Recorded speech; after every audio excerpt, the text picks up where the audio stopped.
Welcome to Forum 360 on Fusion, your PBS channels. We are co-sponsored by the Shaw Jewish Community Center. This is Leslie Ungar, your host today. Campy Russell, Cavalier legend and Director of Alumni Relations and pre-game and post-guy as I like to refer to him. He returns to Forum 360 for a record-breaking appearance. He continues the tradition with us of reviewing the past season and a preview and his perspectives on the current roster and the present season. Over the more than a dozen years I have interviewed Campy, I have asked some of the same questions every year. Never before could I ask what it was like to win an NBA championship. Could I ask about the shot, the block, or could I ask to see the ring? Campy, a Michigan native, played for Cleveland and the Knicks. He is a very wise and articulate soul, whether he is talking about shooter-scorer or team dynamics. I look forward to his next pearl of basketball and life wisdom. I welcome Campy, who I know is all in. Absolutely. Absolutely. And let me just say, you know you've made it to some degree in life when you get a text from Campy Russell during a game that says, "Are you all in?" Yes. I needed to know that. And I don't know if you remember, I said, "I'm as all in as I can be watching on my couch." Absolutely. But I'm all in. Yes, absolutely.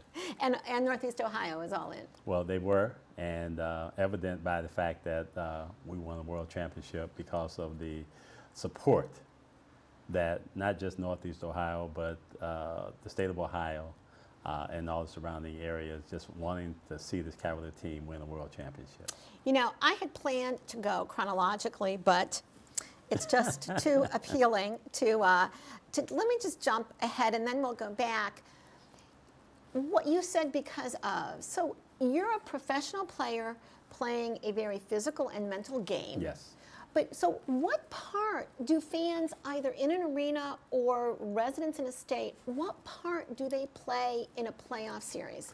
I think they play a big important part, Leslie, because I think, you know, the fact that the fans are there in the building, not just in the building, but in the community, in the place that you go, or, you know, whether it's the churches, whether it's the community centers, whatever you do, the fans are part of it.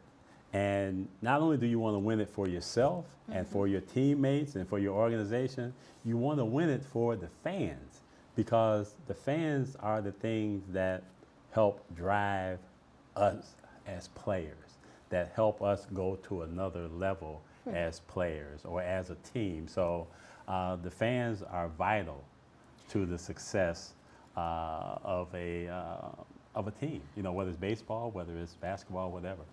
So fans listening or watching to this, you stay and listen for the rest of the show, because now you know you really were a part Absolutely. of a 60-plus year ending of a drought. Yes.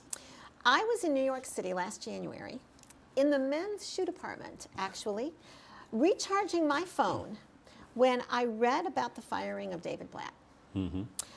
But actually, since Christmas, every morning I looked at the news waiting to see, is this the day he's going to be fired?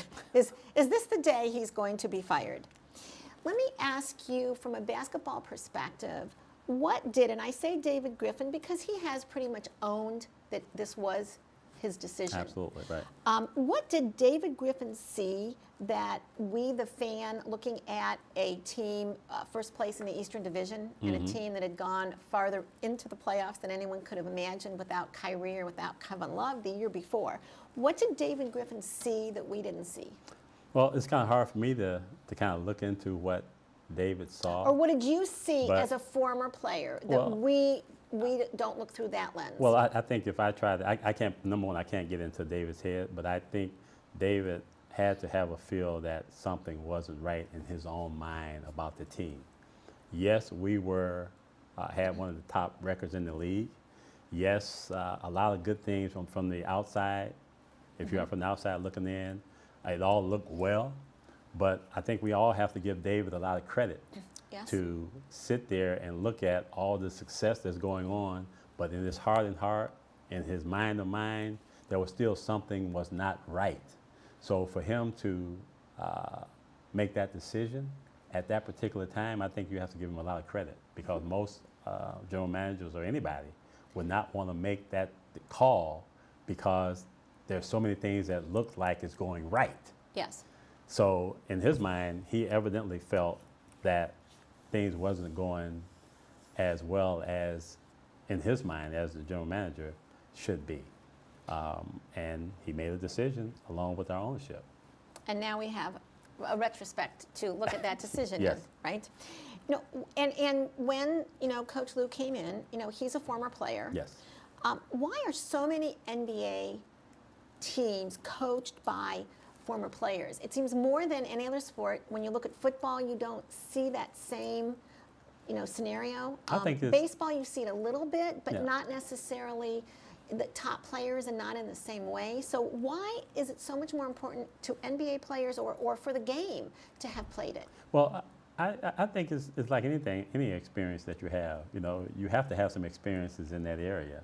And I think for the most part, there are former players in all sports that are coaches, and to a large degree. But I think the fact that they brought in Coach Lou to take over the team at that particular time was, again, another gut feeling on David's part, and understanding what he think he needed to have happen. And truly, Lou was the right choice. So I'm not going to try to get into you know, why there's, you know, so many former players in there, but the fact that their experiences are there, they understand the nuances of coaching, they understand the nuances of players, and at the end of the day, any professional team is about the players, and you have to be able to deal with those players. And I think one of the strong suits of Lou is his ability to be, as I call it, a truth teller, a guy that has the ability to tell your best player to your 15th player what he wants from them in order for this team to be successful. So to me, that is, I think, one of the reasons why they took a Coach Lou, and he has proven out to be exactly that. Did he really tell LeBron to be quiet? I don't know all of that, but I do know that Coach Lou is a truth teller, and that he will do whatever is necessary to, one, be able to maintain his status as a coach. I gotta believe that he understood how to present not just to your best player, but to all the players. I think you have to be able to communicate with all the guys, from the best player down to the 15th player. Now, if you can't communicate to that first one, then how do you manage the other guys? So when you look at Coach Lou, he just has a good knack for dealing with players, and to be able So to tell it the actually truth to comes them. to communication? Oh, it's all about Is that- communications. Oh, right. It's all about it, you know, how, and not only that, how they take your communications. And I think the thing that Lou does a great job is he's really direct, and he leaves you with no place to go in terms of, well, I thought you said meant this, or I thought you meant that. No, I'm telling you, this is what I need from you for us to be the team that we need to be. Wow, so it's kind of like my dad's, if it's not an Oreo, it's not a cookie. He's That's a good analogy. Thanks to you, some of our viewers may remember that we went to the practice facility a few years back. We saw the workout room, the trainer's quarters, we even saw the showers, we saw the lockers, Yes. we saw everything. Is there anything besides being in shape and you know, having the benefit of a facility like that a player or a team can do to stay healthy? Because it seems that oftentimes that's one of the things that becomes so important in May and June is who's got the healthiest Yes, team. yes. Well, I think those kind of facilities play a big part in the success of and the performance of players. That's why just about every team in our league has their own practice facility where guys can come, and there is no one disturbing them in that situation, that they can get treatments, that they can get fed, I mean, anything that you need can virtually happen there at that practice facility. So Does that play a part in their overall health? I would say yes, but at the same time, I think you as your own, as a player have to really do some of the right things yourself beyond being at that practice facility. When we were at the practice facility, one of the people I got to interview was the president of the Cavs. Mm-hmm. And I asked what would happen if I just picked out Anderson Varejao, and I said, well, what if Andy, we're on a first name basis, Mm-hmm. what if he would ask for, hamburger and French fries? And I still remember him saying, oh, we'll make him something, but he's not getting a hamburger and French fries in this facility. So when you're talking about food, and it just reminded me of that story. Well, I don't know how that plays out, but he ended up with again, like a turkey burger and baked fries or something. Exactly. Or he went home after he got finished and had what he wanted to have. Right. Because I think we all have our, I'm gonna use the word, weaknesses for different things. When you were playing, Mm-hmm. did you have anywhere near the knowledge about what impact food had that you put in your body while you were playing? Yes. You did? Because I don't think we as a general audience knew at that time, but you did. Well, I think I was fortunate because I had some brothers, I had some other people that was around me that kind of talked to me about nutrition and the types of food I should be eating. And for the most part, this may be a taboo now, but for the most part during my playing days, I was basically a vegetarian with the exception of I ate fish from time to time. Are you still? No. I've because of my, I'm gonna use the word, my non-activity and my getting older and those type of things, my diet is pretty much somewhat the same, but I kind of eat now based upon what my body calls for, So I've always been aware of that. Does it ever call for chocolate? Oh, absolutely. Okay. I do it. And All I have right. it as well. Okay, I just want to make sure about that. Don't deny yourself. Now, for years we talked about chemistry, a team chemistry, and you used your days at Michigan as an example. When some of the better players graduated, you actually had more chemistry. From your perspective, when and what happened to this team that it developed this chemistry that it appears to have from the outside that it appears to have? Can you identify like it was January 4th 2015, or can you identify a time or an incident that you remember seeing it? Well, I think in my opinion it started happening once Lou took over the job. It started happening at that time in terms of I'm gonna say the overall feeling amongst the team was a lot better. I think, again, because Lou was a truth teller to the team, I think it started happening. I think our chemistry grew as the season went on, evident by how we went through the playoffs, how we got into the series with the Warriors, and how we were down 3-1. But the chemistry was always growing all the time. And then it reached this peak at the right time. So to me, all those things played into us winning a championship, and that has to do with chemistry. And the good news is the chemistry has gotten even better, because you look at the performance of a Kevin Love this year. I think last year he kind of struggled, but this year he is being the Kevin Love that we saw at Minnesota, but within the framework of what we're doing now. You look at Kyrie Irving. Kyrie Irving is a much better dynamic player than he was last year. And I think a lot of that had to do with his performances in the playoffs and then during the Olympics. And he came back in a good frame of mind. And LeBron James, what else can we say about LeBron James? He continues to grow his game and to be a vital part of what we do. So let me ask, you one year when you graced us with your presence, you talked about the curiosity that players have to be better. Mm-hmm. So would you say LeBron continues to have curiosity? Oh, there's no doubt about it. And not just LeBron. You look at Kyrie, you look at our entire team.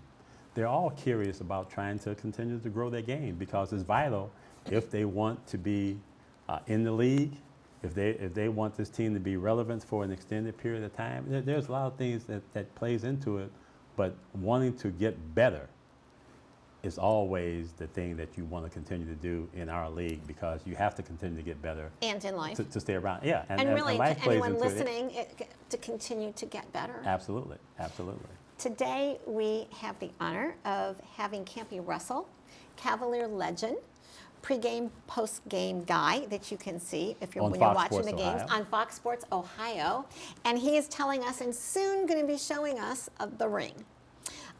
Before we get to the ring, I want to ask you. So I'm going to skip ahead. We're in this because I don't want to miss this question. We're in this season. Your thoughts on resting a player during the season for the playoffs. So you're like 8 years old. Your parents have driven 100 miles to come see this game, and then you find out that your favorite player, whether it's in, Golden State, or whether it's in New York, or whether it's in Memphis, or wherever it is, that your favorite player is not playing. But I looked it up, and the NBA season is about 2 months, almost 2 months longer than it was when Michael Jordan was winning his titles. So you're adding 2 months longer? Oh yeah, it's about 6 weeks. Yeah. That's news to me. Now it may be just some years if everything happened faster, if they had Okay. shorter Okay, game right, series. right, But when okay. you look at the dates, he's right. winning in May. Okay, okay. And so just your thoughts on resting a player during the season. Well, I think that's just something that has become a part of the new world order of basketball. And I think as a coach, as an organization, you have to be concerned about the players. You have to be concerned about the fans, all of those things. And I think all of those things are taken into consideration. But ultimately, you have to be concerned about how do I manage this team in the right way that will allow us to get the most out of our players. So if resting is a part of it, to me, I think that you have to err on doing that if necessary. Yes, you're going to disappoint some people. You're going to disappoint some fans at your own building. But I think it's becoming a necessity in our league. And again, it's about trying to put the best product out there and play at the high level at that particular time as well, but also the ability to rest players. So I think it's important, and that's just the way it is at this particular New point. world order. And in some cases, it is disappointing. There's no question, but you just have to. Well, I suppose understand it really isn't all that different than going to a Broadway play and seeing an understudy. Yes, right. You have to. I have to ask, when the Cavs are down 3-1. You heard a lot. No teams ever come back. Yes. Blah blah blah blah blah. Which, right. as a non-player, I thought was kind of overrated because before Roger Bannister ran a 4-minute mile, there had never been a 4-minute mile. Correct. But people kept saying it's never happened. It's never happened. Can you take yourself back to the Cavs being down 3-1 and what you thought the playoffs were going to play out as? Yeah. Well, what it was going to play out as, I don't think anybody could make that call, but I felt like that our team was still into this, that they were not they had not taken an attitude of being defeated. I thought we had an opportunity, and I know this is cliche as all get out, but the only thing you can do is just go play this game that's in front of you. And that was the attitude of this basketball team, is just play this game. And when that game became, when it went from 3-1 to 3-2, they said, okay, the next game, let's just play this game. Let's not look ahead. Let's not listen to the noise. Let's just stay together as a team. And a lot of that has to do with Coach Lou and his staff. They go and they play game 6. They win game 6. They still in the same mind. Let's just play this next game, which is game 7. Let's see what happens. And we all know what happened. The parade, the trophy, the excitement. But I thought they had the right attitude, and let's just play it and see what happens. And what part, from a playing standpoint, and perhaps even observing, as you're there at the queue, because you're there for the pregame and the postgame, so you're watching the game. That invisible momentum that is talked about, that had to be on the Cavs side as they go 3-1 to 3-2 to 3-3. Yeah. What role, and how do you identify the role of momentum? Well, the momentum was there all along. I mean, once you won game 2, then you win game 3. The momentum is rolling, for the most part, in your direction. Yes. Yes. And now you're in their building. Yes. And the momentum is still rolling in your direction, because now the pressure's all on them. They were up 3-1. The pressure's not on the Cavs, even though the Cavs still just looked at it as this is just the game that we're playing right here. And because they were so focused in this, is that even after the game was over, the guys were still thinking that there was going to be another game because that's how they were locked in To as one a game. team. One game. Exactly. Now, picture that you're Steve Kerr, Mm-hmm. and the momentum is going against you. Right. And you've now seen your team go from 3-1 to 3-2 to 3-3. Right. Right. What can you do or say to stop that momentum? I'm going to use from his perspective, there was nothing. Because if all these elements didn't come together, and you talked about those elements earlier, you talked about the shot, you talked about the block, and there was a third element, which was, there was the shot, The ring. the block. No, there was the shot, Wasn't it? The shot? the block. Okay, all right. See, and I can't even remember then my there was own. the shot, the block, and then the defensive play by Kevin Love. Okay. Those were three things that really helped propel this team. First, it was the block. If LeBron James would not have made that block, and he made that block because of his awareness, but also because J.R. Smith slowed Iguodala down just enough for LeBron to recover to get to that block shot. Great one. Then you look at the shot. Kyrie comes down and does this thing and make a great shot to put us up. Then Kevin Love closes it out with essentially a one-on-one situation with Curry. And he stayed in there in front of him and made him take a tough shot. So all the momentum was moving in the Cavs' direction at that particular time. Sometimes you cannot stop momentum because it becomes too overwhelming. The shot, the block, the shot, and the great defense by Kevin Love was all momentum. But and culminated that in the game. ring. So can Absolutely. you show us? Can I some show of it to you? Let me. Yes. Well, initially I thought about bringing it, but then I thought better of that, and I said, something, I can't bring this thing because, as I referred to you earlier, the ring is a trophy in the shape of a ring, and believe me, it's something that we're all proud to have and be a part of. Because this is a once in a lifetime. Although you didn't, so that's the front of it. This is the front of it. Now, although you didn't play to win it, tell us in a few words what it meant to you to get that ring. It meant everything to me. The fact that I was in the right place at the right time. I was with an organization that brought me into the league back in '74. It meant everything to me because I knew how much it meant to not just me and the organization, but all of Northeast Ohio and Ohio. So 54 years, it meant a lot. Can you show us that it has your name on it? Oh yes, absolutely. And I'm hoping you'll be able to see it, but there it is right there. And so it has says, my name, it says Russell. Russell. And there's Russell. It doesn't say Campy, but it says Russell. And that's good and enough. And that's who I am. Absolutely. Between those three, between the shot and the block and Kevin Love's defense, if you had to pick one that was most important to the win, what would it be? You can't. Because they're a team. No, you can't, because if you take one out, then the other one don't happen. As an example, if Iguodala makes that basket, the shot doesn't occur, because they might put them up by 3 or 4 points or whatever that was at that particular time. Then the shot doesn't come. Then the defense doesn't come. So you can't. You can't pick one. You can't pick one. You can't take one. It's like a favorite child or a favorite dog. Dog. For me, it would be a favorite dog. I have to pick one. In 1 or 2 words, Michael Jordan repeated, 3-peated, 5-peated. How is it harder to repeat, or is it harder to win it the first time? In a few words. I think it's the first time. And then I think you have a better understanding of it, how to go by it the second time. But can you still maintain the health? I think that's a big part of it, is being healthy. One player, my last question. Who comes to mind when I say between your scorer and shooter philosophy, who's the best scorer on the team? I have to say probably Kyrie Irving. Who's the best shooter? Kyrie Irving.